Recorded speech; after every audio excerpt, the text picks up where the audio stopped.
America. I'm Robert Reese. Welcome back to the CEO Show. We're here today with Jeetu Patel. How are you, Jeetu? Great to see you, Robert. Thank you for having me. I'm doing great. Yeah, absolutely, and my pleasure. And Jeetu is the president, but he's also the chief product officer of Cisco, and we're going to talk more about that. But let's start off. So I had several interviews with John Chambers, who was Mhm. pretty instrumental in driving Cisco, and I have been a huge fan of the credibility, of the innovation, of the culture of the whole company. Talk about, as president, what Cisco is to you. Yeah, it's a pretty special place. I've been here for about it'll be 6 years in June, July timeframe, and it's been a ride of a lifetime.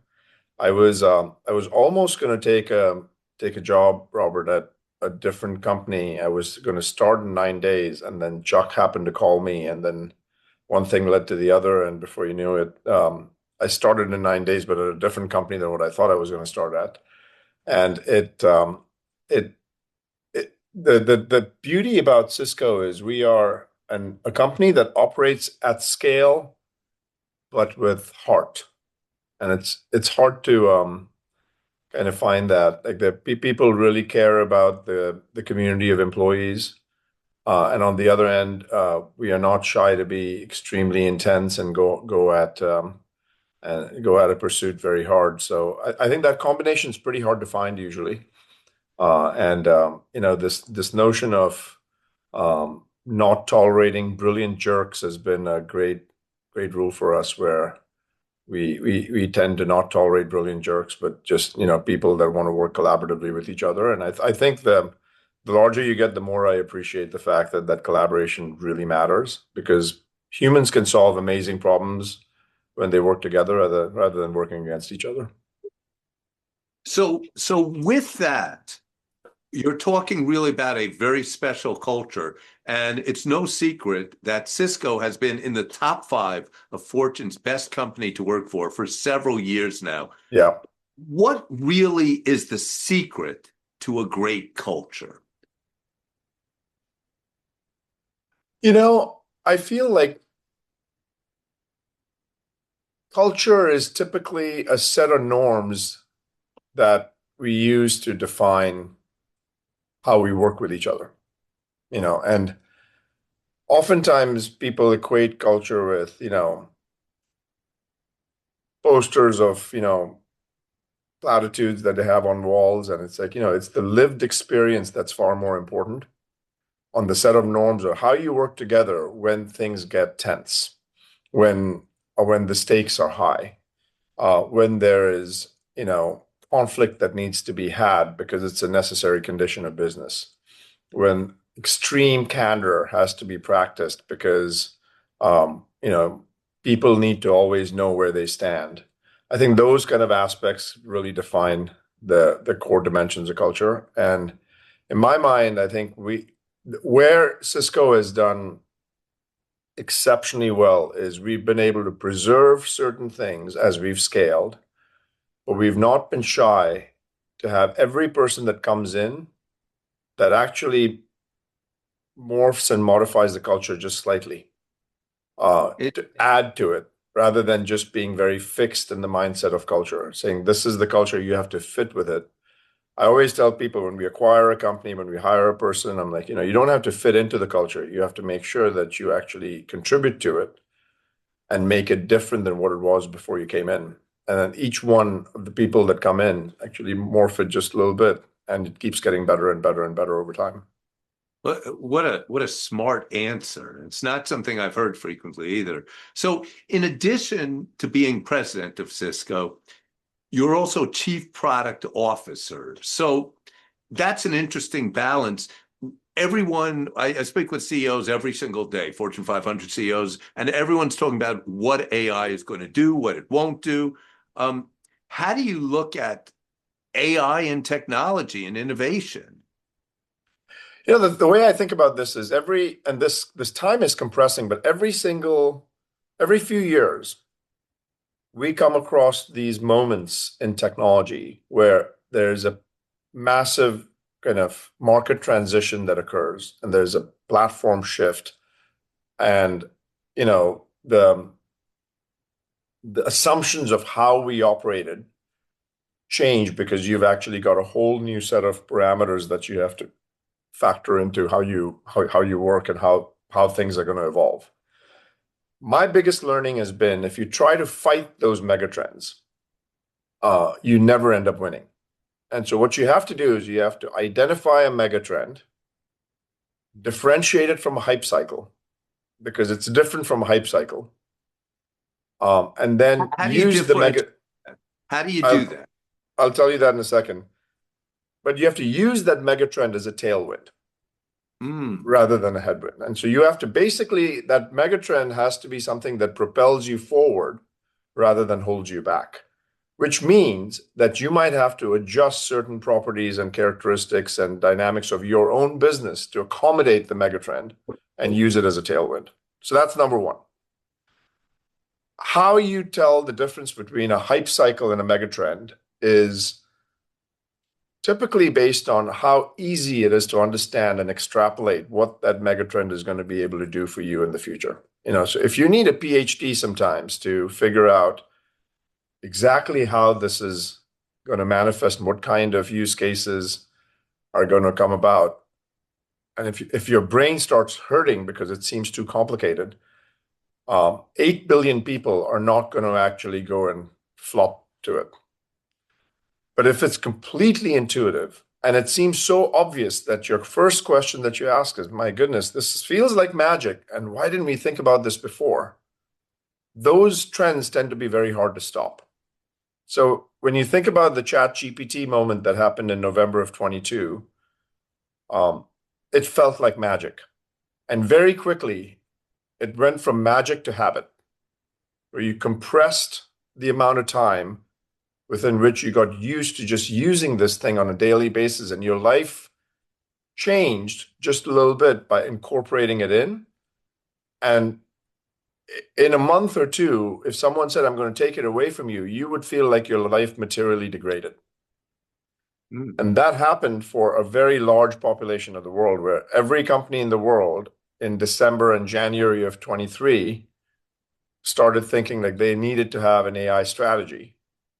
And there was a meaningful kind of shift that happened in the market. That is a megatrend. And if you don't use that moment as a tailwind, it'll pass you by. And like Victor Hugo says, you can't stop something whose time has come. The art form is knowing the difference between hype cycles and megatrends and knowing when something is a megatrend. And I think that requires over time, I found that that's the one thing that age gives you a benefit of, is it actually gives you some level of instinct. Like, oh my goodness, this feels different. This feels, but the other thing I'd say is with AI, I also feel like there are no priors. So people try to erroneously actually equate to previous transitions that have happened. Like, what about the dot-com era? What about the mobile era? What about cloud? Never before has technology been augmented in a way that this is being augmented right now. In the past, technology was always a productivity tool that got added for human productivity. Now, these are digital co-workers that are augmented to our workforce, and we have to figure out a way to work with them, and the entire configuration of the workforce changes. So you can't look for priors. There are no priors, but you have to make sure that you accommodate and adjust to it very quickly. And speed for long durations of time becomes the strategic moat, where you actually become early to market as a matter of habit. We are going to take a break on that fascinating point.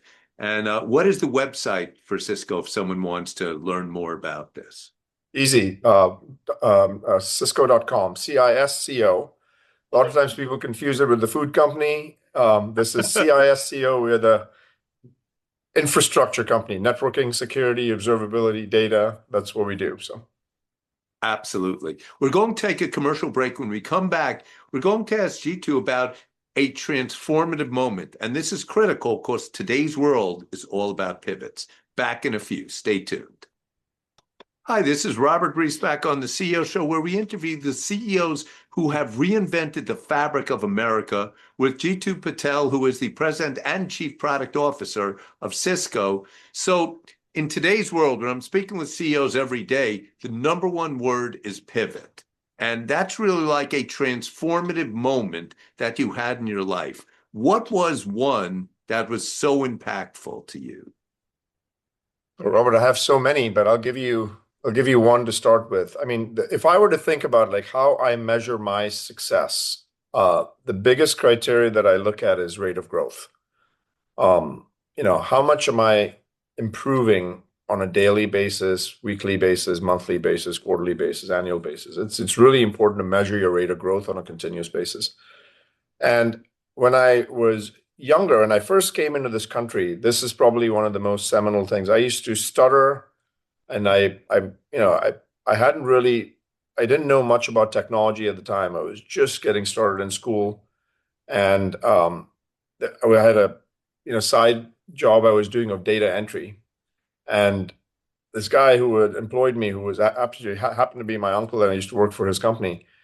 He said to me, he said, Jeetu, your typing speed is not much I can brag about. So it's really hard to justify paying you how much I'm paying you. And what he was paying me was minimum wage, which was $4.25 an hour. And he was finding it hard to justify that. And so they were going out for a holiday. And I used to live with them initially. And so they were all going to go for Christmas holiday somewhere for the weekend. And I said, I'm going to stay home. It was New Year's Eve, actually, not Christmas. And I said, I'm going to stay home. They left on like Friday or something. I stayed home Friday, Saturday, Sunday. And all I did, Robert, was I typed for about 18 hours a day. And I got in at about 20 words a minute. And I left that weekend at 90 words a minute. And the biggest realization I had was the brain is an amazing tool that you can reconfigure to learn Wow. anything you want. And then it's just a matter of choice of what you exercise, what you devote your time to learning. But your brain is capable of learning anything. And I think that was the unlock moment for me that said, wow, I can actually do this. And then the confidence became better and better. I started typing papers for people in college. I started making money from that on the side. It became a side hustle. I started then, learning more about technology, and one thing led to the other, but you just felt like anything was learnable, and your rate of growth and your rate of learning and learning to learn became the biggest skill. And then everything compounded from there. So that is a really interesting story. And when you look at the brain, let's say 80 billion neurons, now we have AI laminated over that. What is it going to do? Will AI eliminate jobs? Is it an overhead? What is your take on the future of AI and business? Look, I think some jobs will definitely be lost. Every job will be reconfigured, and entirely new industries will be created. Now, let me walk you through like what the big fundamental shift in AI is, because if you think of these as digital teammates and coworkers that are going to be augmented to your team, if you're a human being, you essentially are going to become a manager of agents. And these agents are going to perform work on your behalf, tasks and jobs, almost fully autonomously, where you will be able to delegate it work, and your ability to, in a trusted form, delegate work to an agent and keep them running 7 by 24, because these agents don't need a quality of life. They don't need to go home to their families. They don't need to actually get some rest. They don't get sick. They just can keep working. And if you can have those agents keep working on your behalf on things that are the most important things, your throughput will increase exponentially. And so the difference between, there'll be two classes of people that are fluent in AI and dexterous with AI, and then people who are not. And the differential between them is not going to be a 20% differential. The differential is like a 50x differential. And so um, when you have that stark of a differential, what ends up happening is it gets very hard to, like, the people there's going to be an extreme shortage of people that are fluent with AI. There's going to be an extreme demand signal for those folks. And then there's going to be an extreme surplus of the people that aren't fluent in AI. And I feel like that is the societal lift that we have to um, create so that we can retrain the workforce to actually incorporate these as different modes of thinking and how we operate in life is going to be really important. It's great. So with that, what is the future of Cisco? I hope it's very, very bright. So far, we've actually seen a lot of evidence for it. If you look at Cisco, you have to think of Cisco as the picks and shovels company in this AI movement, where we provide the critical infrastructure to run AI and power AI. So if you think about the constraints that you have in AI, what are the big constraints? What could hold AI back? First big constraint is infrastructure. You just don't have enough infrastructure, enough power, enough compute capacity, enough network bandwidth to satiate the needs of AI. The second big constraint is a trust deficit. A trust deficit meaning I don't trust these systems, so therefore I'm not going to use them. And by the way, if I use them in an untrusted way, havoc could break loose and all kinds of things could go wrong. So there's a lot of danger to society in making sure that these AI agents and tools can get used in an untrusted way. And then third is there's a context gap because AI only does as well as the kind of context you give it. And right now, the variance of context given to every AI from a person actually makes the difference between something AI doing something magical for you and AI doing something mediocre for you, right? And so it turns out that all these three things, providing infrastructure, providing a trust framework and safety and security guardrails, as well as providing a data platform for creating context and enriching context for these AI models and agents is something that Cisco is in the center of doing. And so think of us as the critical infrastructure company for the AI era. And there you have it. I want to tell you, Jeetu, time flies when you're having fun. Great having you on the CEO show. Thank you for having me. It's such a pleasure. And I want to tell everyone, listen to what you just learned from Jeetu. Number one is that there's going to be megatrends versus hype cycle, and you have to discern the difference. Then once you do, use megatrends as your tailwinds. The second point is the brain. It's capable of learning anything. So never see any limits into what you could do. And the third is a more elementary but obvious one: be fluent in AI. Class dismissed. Erica?